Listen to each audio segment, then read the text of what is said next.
Mas o grande problema do Brasil não é externo, é interno. É a questão do aparelhamento do Estado, é um grupo forte de esquerda ainda que patrocina o atraso, que você tem que afastá-lo, não pode ser complacente. Foi o Macri na Argentina complacente, perdeu. Foi o Piñera, está sendo o Piñera na Argentina também, está com um problema seríssimo. O Chile, problema seríssimo também. Ele encontra lá com manifestações quase que diárias.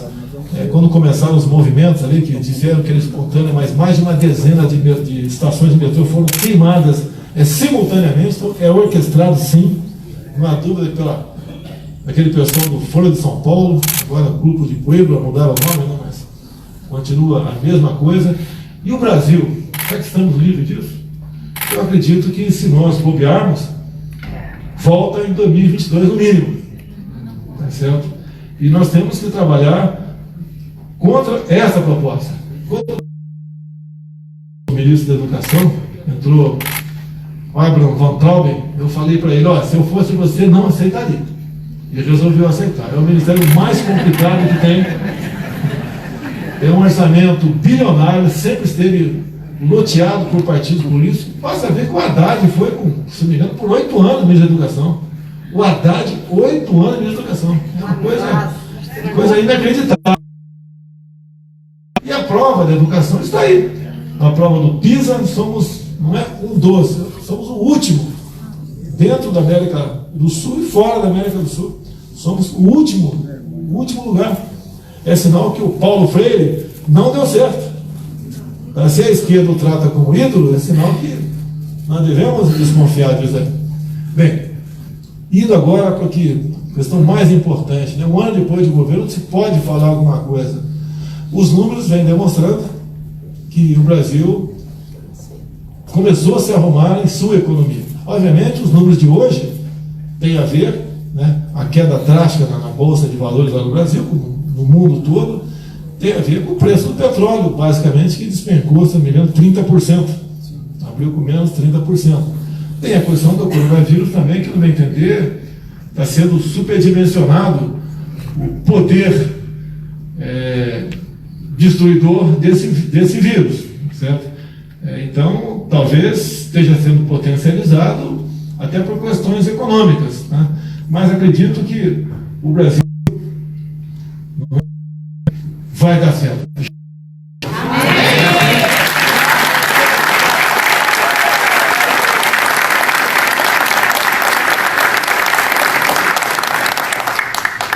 Da minha parte, a gente procura se comportar o tempo todo para evitar atritos, evitar turbulência, mas de vez em quando a gente, como ser humano, dá umas caneladas por aí. Mas o relacionamento com o parlamento já esteve pior do que está hoje em dia, né? Anteontem troquei umas mensagens com o presidente da Câmara, o Rodrigo Maia, falando sobre a questão do dia 15 de março agora, que, no meu entender, é algo voluntário por parte do povo, não é contra o Congresso, não é contra o Judiciário, é a favor do Brasil, que, afinal de contas, nós devemos obedecer, né, e seguir o norte apontado pela população. E que a população quer, o que está em discussão lá em Brasília no momento, não quer que o parlamento não seja o dono do destino de 15 bilhões de reais do orçamento, que para nós é muito...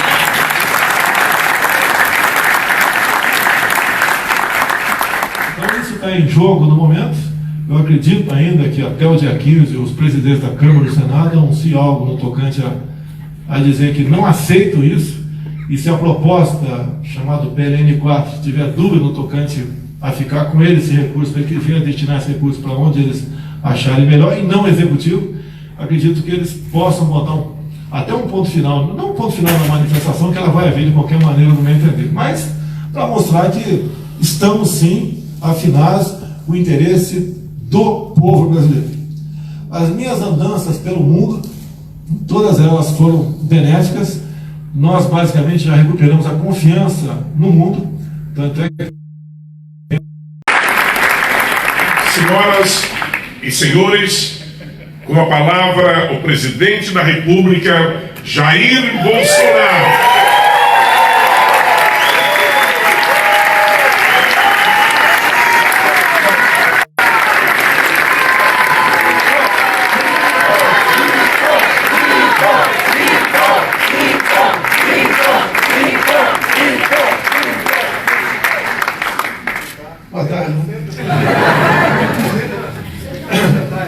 Primeiro, é uma satisfação estar aqui, entre amigos, brasileiros que trabalham e querem o bem do seu país, que respeitam essa pátria maravilhosa chamada Estados Unidos, na qual desde garoto sempre me espelhei. Já disse mais uma vez que não vou desistir. Mas muitas vezes eu me pergunto, o que eu estou fazendo aqui? Eu confesso que jamais esperava chegar na situação em que me encontro. Mas, para quem acredita em Deus, sabe que os milagres acontecem. Tem aqui uma gama de pessoas maravilhosas que estão ao meu lado, porque ninguém faz nada sozinho. Quero agradecer aqui o pastor Edmar, o senhor Cássio, por meio do qual cumprimento todos aqui, o prezado Ernesto Araújo, nosso ministro das Relações Exteriores, parlamentares presentes, 2 senadores, Jorginho Melo e Nelsinho Trade, 2 aliados nossos no Senado brasileiro, o embaixador Nestor Foster, conhecido no Brasil, o prezado João Mendes, satisfação em reencontrá-lo. Temos aqui também, eu não vou citar que tem muita gente aqui à minha frente, o mais antigo aqui, o general Augusto Heleno.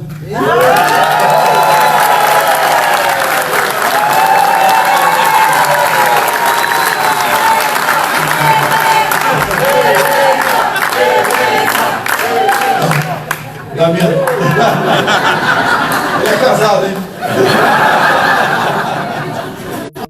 Aqui tem o general Cid, o general Quatro também.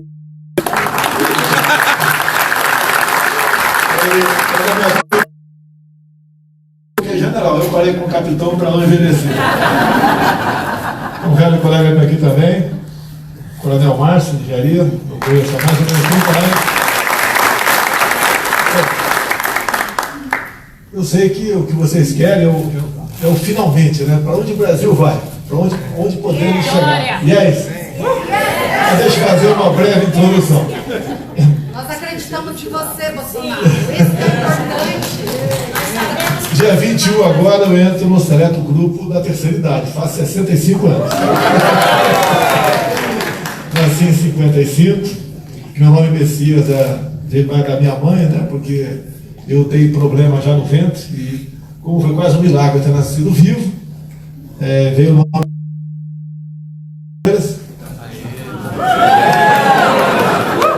como meia esquerda do Palmeiras, Jair Rosa Pinto, fazia aniversário dia 21 de março, eu entrei apareceu no meu nome o nome Jair. Bem, entrei no exército então com 17 anos de idade. Quando cheguei ao posto de capitão, me lancei vereador no Rio de Janeiro, uma cidade bastante complicada, onde a esquerda falava muito alto, e os militares ainda naquela época não tinham o seu devido reconhecimento do trabalho que fizeram durante aquele período, 64 a 85, mas conseguiram ser o mais votado, então, o Partido Democrata Cristão. O PDC ficou o partido que sobrou. Ninguém mais me queria. Então, muitos achavam que a presença minha naquele partido inibiria votações. Mas tudo bem, me elegi vereador contra a vontade do meu pai. Meu pai queria que eu continuasse no exército, porque ele achava que se eu fosse general seria presidente da República um dia, e se fosse político não. Uma das raras vezes que descontentei o meu pai. Me elegi vereador então, 2 anos depois me elegi deputado federal e fui para o nosso querido Congresso Nacional. Logicamente, era o final do governo militar, basicamente, quase uma centena de anistiados, ex-presos políticos, né? O cara pegava avião, me assaltava, era preso político. E tive uma reação muito grande dentro do parlamento. Eu passei a ser um alvo compensador nacional. Respondi quase 30 processos de cassação. Quem vê pensa, né? Esse cara deve ser um bandido. Né? Mas todos os processos, sem exceção, por ter ocupado a tribuna, por ter tido embates acalorados dentro do plenário, fora dele, com o pessoal de esquerda. Terminando o 6º mandato, me candidatei a mais uma reeleição. Isso foi em 2014. Fui o mais votado do Rio de Janeiro, quase 500 mil votos, sem gastar quase nada. E quando, logicamente, acabou o 2º turno, né, eu vi que havia sido eleita uma senhora, que quer destruir a destruição agora.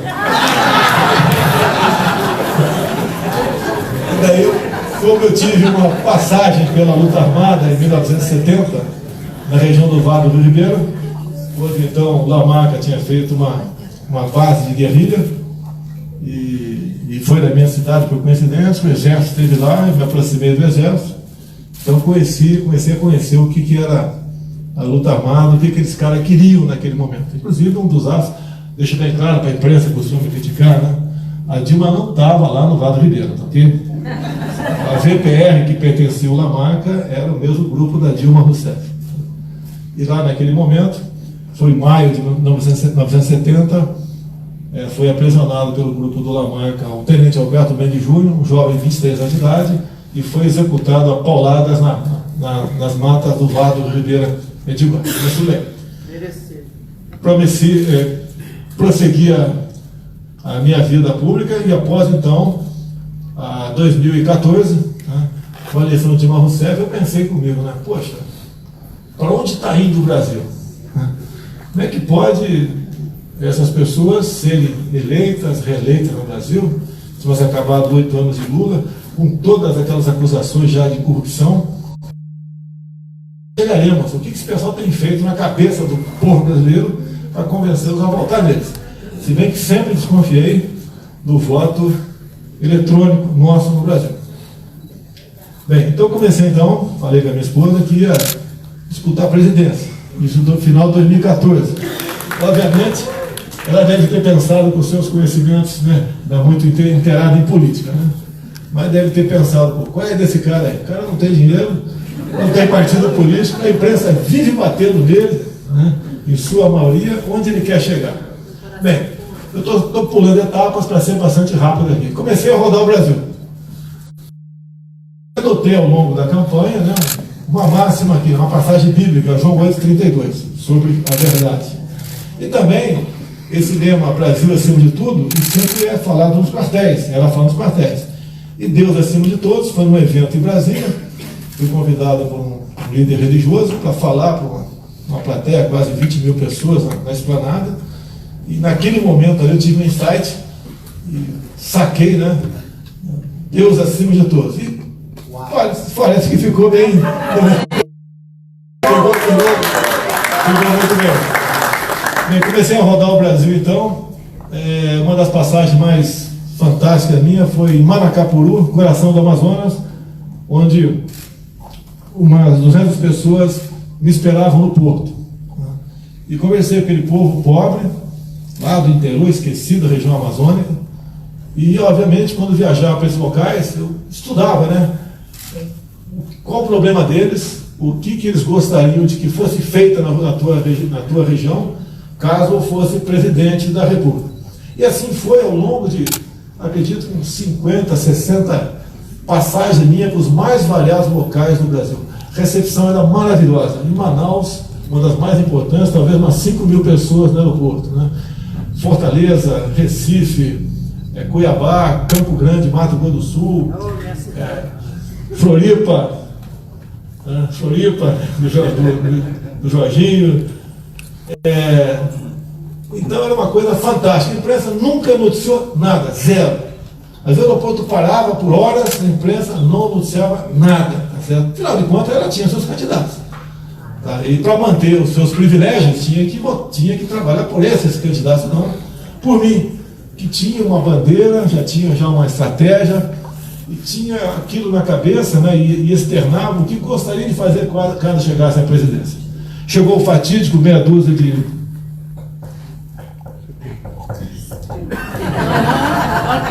Meia dúzia de setembro, onde um elemento que era filiado ao PSOL me esfaqueou.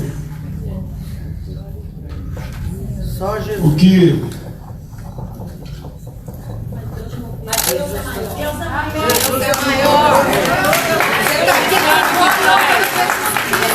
O que me deixou vivo foi a esperança, a fé, as orações e a crença em Deus.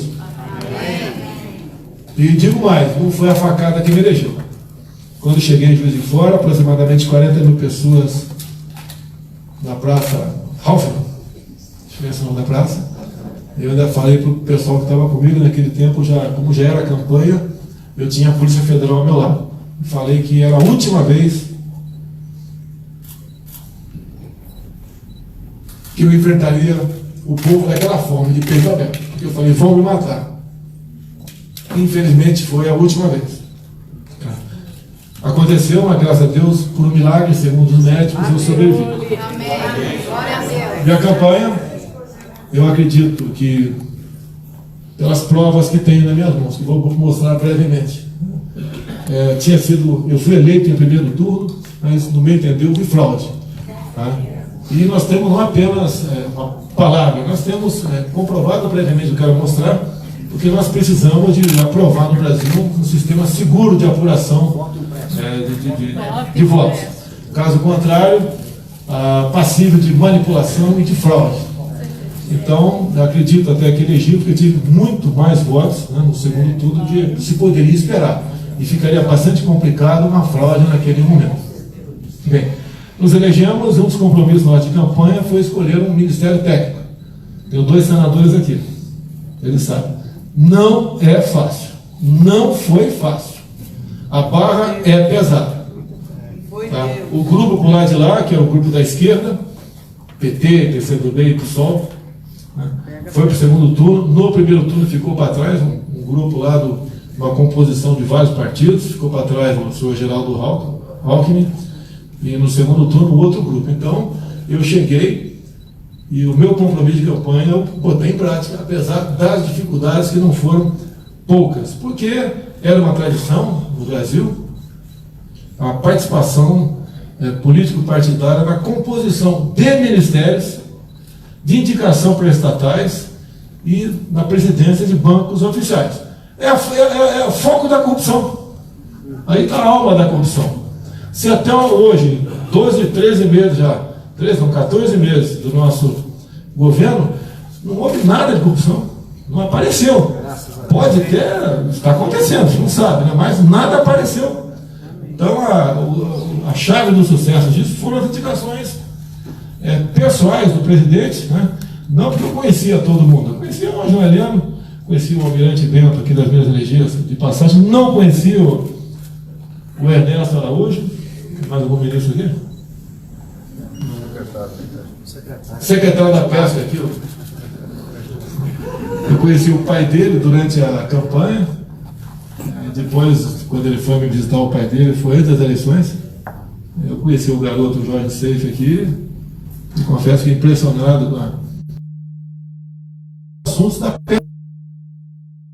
Era um ministério na época, né, que era tratado como outro qualquer, apenas para fazer partidário. E fizemos o ministério e começamos a trabalhar com toda a dificuldade que tínhamos com o parlamento, né? Se bem que eu entendo que o nosso parlamento hoje em dia é melhor do que o de anos anteriores. Tivemos um grande desafio, a reforma da Previdência, que tinha que ser feita. Houve a conscientização do parlamento nesse sentido, foi aprovada a reforma e temos mais 2 importantes pela frente que esse mês nós decidiremos com toda certeza apresentá-las, que é a reforma administrativa e a reforma tributária.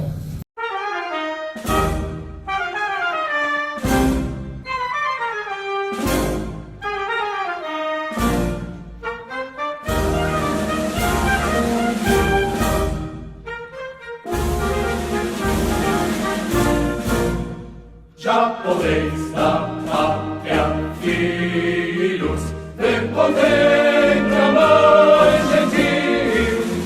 Já raiou a liberdade, um horizonte no Brasil. Já raiou a liberdade, já raiou a liberdade, no horizonte no Brasil.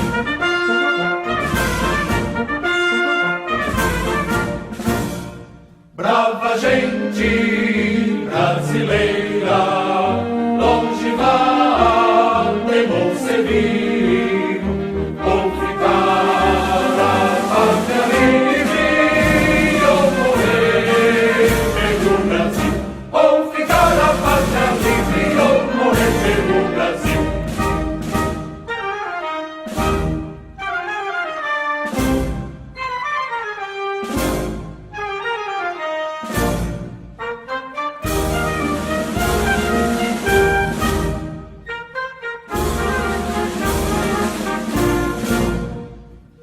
milhões que no